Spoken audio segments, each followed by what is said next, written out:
Guys, Jerry Jeudy makes his return to Denver on Monday, the team that drafted him in the first round and then traded him to the Browns. It's a two-part question. I'm going to give you guys both and let you guys take it however you want. A, can a wide receiver have a revenge game based off the number of factors that go into his individual production? And two, can Jerry Jeudy have a revenge game against the Broncos if Pat Surtain is shadowing him all game? Surtain typically shadows the opposing team's number one wide receiver, so if that trend holds, he'll be shadowing Jerry Jeudy. If that's the case, what are your expectations for Jerry Jeudy against the Broncos? Now, when it comes to can he have a revenge game, here's my thought. Like, I'm in this chat group with guys I play fantasy baseball with. Some of them I've known for forever, right? And not only do we talk fantasy baseball, but if there are baseball transactions that happen, somebody will throw in there, hey, this was a trade, blah, blah, blah. And if it's really a low-level transaction, I will reply below the line, which means that's not worth it. Don't waste my time with that. It's below the line. The question is Jerry Jeudy below the line? Like, to have a revenge game, you have to be I feel like have some stature as a player. Yeah. And I don't know if Jerry Judy's above that line to be worthy of having a revenge game. And two teams, first of all, you have to actually, are the teams above that line? The Browns or the Broncos are not above that line. Well, the Broncos are a playoff team right now. I mean, but no one really like. They don't seem like a legitimate contender, Yeah, but they're not. But right now they'd be a playoff team. If you're talking Ravens versus Steelers, okay, now we got above and below line things. Okay. Now we can talk about something. All right. Here is no revenge game for you. No revenge game. And plus, like, you're right. Like, I mean, what is a revenge game? 80 yards? Like, come on. I guess if he put up like 200-yard game. I mean, he's coming into this. He's pissed. Of course. You know, this is the team that drafted. How many years was he in Denver? Like 5? 4. 4 years. 4? This is his current 50. You know how many touchdowns he has in his career, by the way? Probably like 9. 12. That's close. In 5 years. Yeah. In 2023, he had 6. In his other 4 years, he has 6 combined, including this year. But you know why I think Mike's question has merit is because Jameis Winston is going to gas him up and get him the ball. Because he's going back to 13 touchdowns. Sorry, 13. Because he's going back to Denver. Like, look what he did last year with Jamal Williams and all hell breaks loose because they ignore the play call and they get the touchdown at the goal line. Yeah, sure. They will try. I'm making fun, but I actually think it is a revenge game. I think Jameis will make a point of trying to get the ball in his hands. He should. I hope so. Like, for me, it goes back to, I was talking to I think I was doing a podcast with Quincy Carrier. And he was talking about like the worst Browns years since 1999, and we going back and forth. And I said, the Browns were terrible when they had Josh Gordon. I said, but it was fun watching it. He was like, yeah. And I said, you know why it was so fun? Because they force-fed him the rock. Like, we were horrible. We had 96 quarterbacks. I think Jason Campbell was throwing them the ball, Brandon Weeden a little bit, Hoyer. And I said, you know what they would do? They would just throw Josh Gordon the ball 18 to 20 times. Just spam Josh Gordon button, and I loved every second of it. And you know what? I love when people do that. The Browns never seem to. They seem to like, we're going to go out there and throw to whoever's open. Nah, we don't want to see that right now. We want to see you spam and get one guy open and get some stats so we can be happy or excited about anything happening next year. I want to see, if Jerry Jeudy, think about it, if Jerry Jeudy gets, I don't even know if this is possible. 15 targets? If he gets 1,200 yards. This year? This year.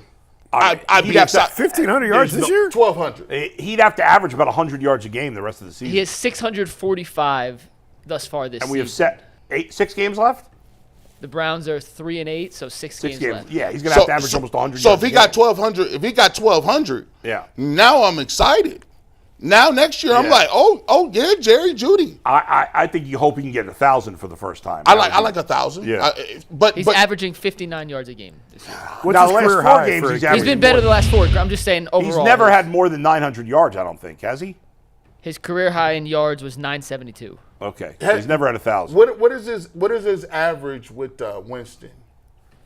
We can do it real quick, but his 4 games. He's averaging about 90 yards a game, a little over 90 yards a game. Yeah, 79, 73, 142, 85. I could work with that. 154 is his career high for a game. So if he want to come out here and get 100 plus and a win, his last 4 games are the second best 4-game stretch in terms of yardage in his career. I know somebody put up on Twitter yesterday that it was his best. It's not, but it's close. His last 4 games in 2023, he had 385 yards in those 4 games. His last 4 games this year, he's had 379. So, he's playing. Close. He's had statistically amongst the best 4-game stretches of his career. Now, the other part of this question is the Pat Surtain element. Yeah, right. Tyvis has talked one of the about best in the at game. length. In his opinion, Surtain is the best defensive back, cornerback in football right now. If he's going to be shadowing Jeudy, do you think Jeudy can still have that level of impact in the 90-ish yards, which he's been averaging with Jameis Winston, if Pat Surtain is going to shadow him? And like I mentioned before, Surtain typically follows around the other team's number 1 corner receiver and shadows him. I don't expect him to have It'll a be big tough. game. Yeah, It'll be tough. And that's why I'm starting Elijah Moore in one of my fantasy leagues. By the way, is Cedric Tillman playing as far as I don't know, right? Kevin Stefanski just spoke. He is not practicing today. He's still in concussion protocol, but because it's a Monday game, he has till tomorrow to. Yeah, my receive guess his is he data. doesn't play this week. And here, why real rush quick, him back off a concussion? In case anyone is unfamiliar, these are some of the Surtain numbers this season, following around number 1 receivers. Yeah, He has 3 those interceptions, pretty good numbers, 8 traditional passes and non-traditional. defended. Yeah, it's the number 1 graded PFF cornerback, and his 56.4 quarterback rating against is the 3rd best of any defensive back that has even semi-decent volume. There are guys who've only faced 2 passes who have a 0, but that's the 3rd best of any real-time guy who plays a lot of snaps. Here's what I'll say: the way the rules is basically nowadays, I don't think corners can totally shut down anybody.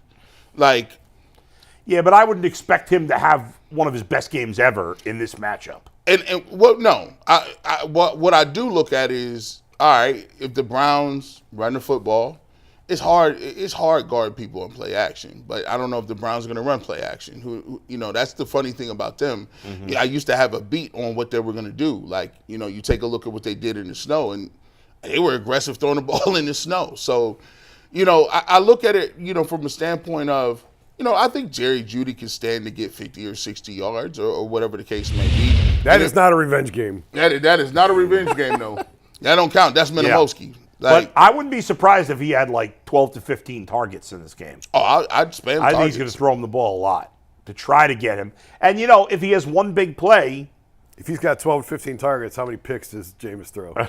It could be a lot. Well, if you look at the New Orleans game when he had 142 yards, 89 of those came on the one crazy long touchdown. Yeah. So he could have a big game. If he has one big play, that makes it a big game. That's going to make it a big game. So I think the takeaway is he's going to have the opportunity. He'll have every opportunity to have a big game because you don't have Cedric Tillman. I think this is his number 1 target. He likes throwing them the football. Yeah. And I heard Jameis Winston plugged in. Jameis Winston was plugged. He was like, what a great day. Offensive line. He was over there preaching. Hey, I'm like, if he knows this is a storyline, he's going to force feed him this rock. Jamari Thresh has 1 catch on the year, right, Mike? That is correct. Over under 1.5 receptions for Jamari Thresh this week. None. 0. I'm going to go over only because I don't know if Tillman's going to play. Right. Free if Tillman doesn't play, right, is he going to be the 3rd receiver? Free Kadarius Toney. What's up? How old is Kadarius Toney, by the way? Is he worth looking into? If he's 28, I'm not interested. If he's 24, okay. He's 25. All right. I mean, he's got the worst hands I've seen since Stone Hands from Necessary Roughness. But dust off that Schwartz playbook and let him run into rounds all week. Mike, have you seen Necessary Roughness? I have not, but real quick. Yes. Wait, have Bree or Anthony seen Definitely Necessary not. Roughness? No, they're shaking their heads. Kathy Ireland. Oh, yeah, she was at the top of her game. The top of her game. By the way, I need you to remember what you were going to say because I'm going to say this. How many dudes, when they used to deliver the Sports Illustrated swimsuit edition, I used to run home to get to the mailbox. You talk about my mom and dad was the people trying to convert people in parking lots. Yes. So I'm like, hold on, Kathy Ireland in front of this door. Damn. I better get home before mom and dad get home. That's right. Hurry up. Let's By get the way, going. Jim Brown, of course, was in that movie. When they play the convicts. Remember when they play the convicts? Vaguely. Jim Brown was one of the football. They bring in a bunch of convicts to play against. It's all these great football players. Jerry Rice. I can't remember some of the other guys, but I'm pretty sure Jim Brown was in it. Jim Brown was also, of course, in The Running Man. Yes, which he was great. But you know, big actor now who was in that movie in kind of a smaller role was Justin Bateman. Jason Bateman, not Justin Bateman. Did you remember your comment, McNuggets? Anyway, go ahead, McNuggets. Yeah, I did. You mentioned unleash the end around. He did have an end around against the Saints and lost 7 yards. Yeah. And they'd rather hand them the ball because then you have to don't worry about it. Don't throw it to stone hands. Scott Bakula threw a fastball, hit him right in the face mask. Great. Man. Scott Bakula was the man in those days, man. All right. Wait, one last thing on Jerry Jeudy before we move on. And this, I didn't put in the rundown. I'm just throwing this out there. Yeah. We had talked at length when they initially signed him to that extension when they traded for him. Yeah. Overpay, underpay, whatever. In hindsight now, 11 games in. Still early, but 3-year, 51. Does that feel about right for the caliber of player the Browns have gotten from Jerry Jeudy this far? It's certainly not an underpay.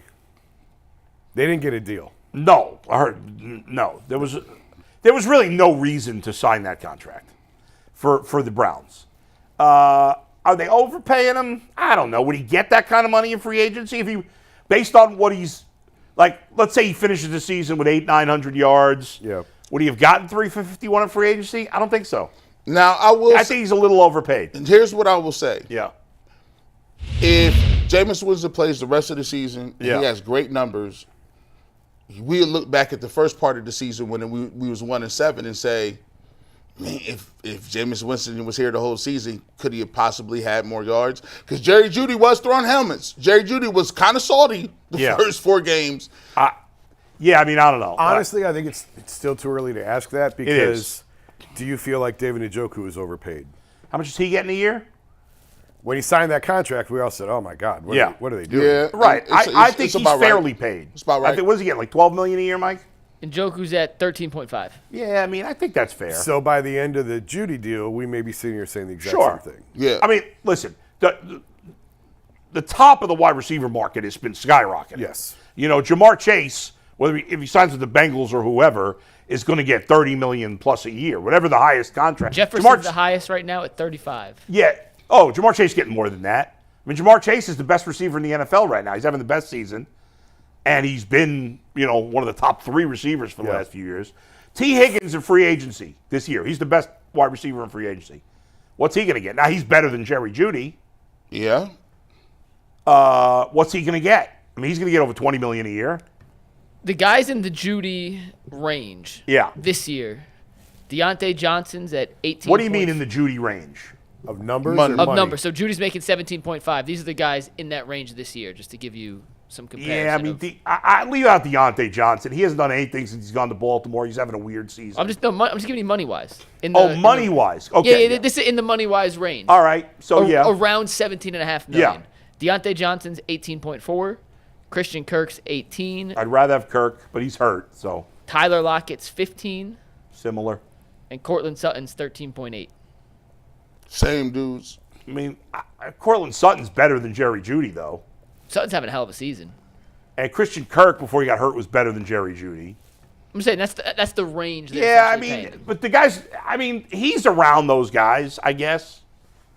Those guys are like, number 2 receivers. Unless the Browns, I've been thinking about it. I know we talk about a lot of different things. Unless the Browns get because I'm looking, Amari Cooper is like, Amari Cooper is not a number 1 receiver. Like, he was a 1.5. Then he got old. He couldn't he couldn't run certain routes. I thought he's a low-end 1 when he was here. He was a low-end 1. Until this year. Yes. Until this year. He's not a 1 anymore. Yes. I don't think the Browns are going to do nothing unless they get a number 1. They got to have a number 1 receiver. They got to find it. They just have to. Like you play at such a disadvantage, especially the way defenses play now, where they let you get that dink and dunk stuff off. You got to have somebody that can at least bail you out once in a while with a huge play. Is there any team that's a legit Super Bowl contender that doesn't have either a top 10 quarterback? I'm not even going to say top 10. Yeah. Yeah. A top 12. 10 quarterback or a top 10 receiver. You don't have one or the other. I don't think there is. I'm going through my head. I mean, the Steelers don't have either. But they're not. I don't a consider them a contender. Super Bowl They contender. ain't winning nothing. Buffalo does. Buffalo's got a top 10 Buffalo. quarterback. Kansas City's got a top 10 quarterback and a top 10 Miami end, got Baltimore. it. Baltimore. I don't got think it. Miami's Miami's not a Super Bowl legit contender. contender. What about But they have top 10 receivers. Now, to be fair, Cincinnati's got both, and they're not in the playoffs. Okay. Now, if they somehow made the playoffs, which means they'd run off 6 wins in a row or 5 out Five of or 6 to six. end the season, we probably would consider them a contender. Detroit, does. Amon-Ra's a Amon. top 10 Yep, receiver. yep. Philly. Philly, A.J. Brown. A.J. Brown's a Brown. top 10 receiver. Okay. I would say Jalen Hurts is a top 10 quarterback.